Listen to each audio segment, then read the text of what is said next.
Incredible shots there of water going onto that beach, pretty much obliterating it. It'll be interesting to see what's left when that water recedes, as it will in the coming days. Looks like most of North Beach is underwater. Yeah, absolutely.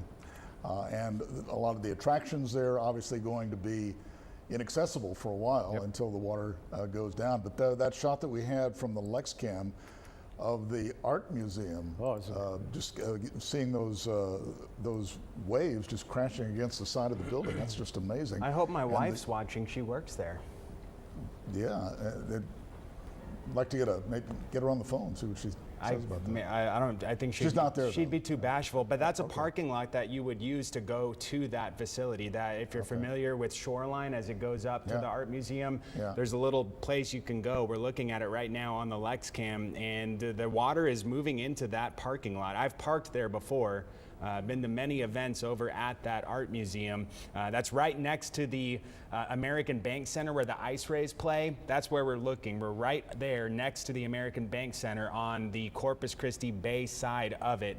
And you can see that the water is definitely up into those parking areas and then butting up against the seawall. There's the art museum now, and there is a seawall. Waves crashing against that. Look at that. There is a seawall in front of that, I believe, if we could pan down just a pinch there, but there's for sure, you're right, Joe, there's for sure, it looks like water crashing up against the side of the building.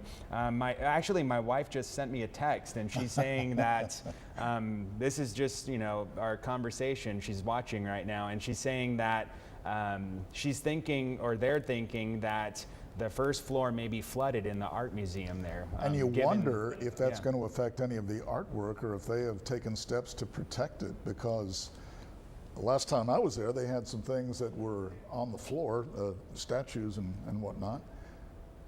Well, even additional moisture in any building like that could cause issues. That can't be good.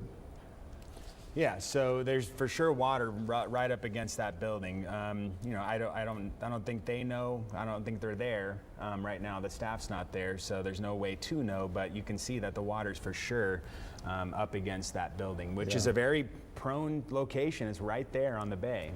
Yeah, but I can't remember in all the time I've been here seeing that much water and the waves lapping up against it that way. I've just never seen that before.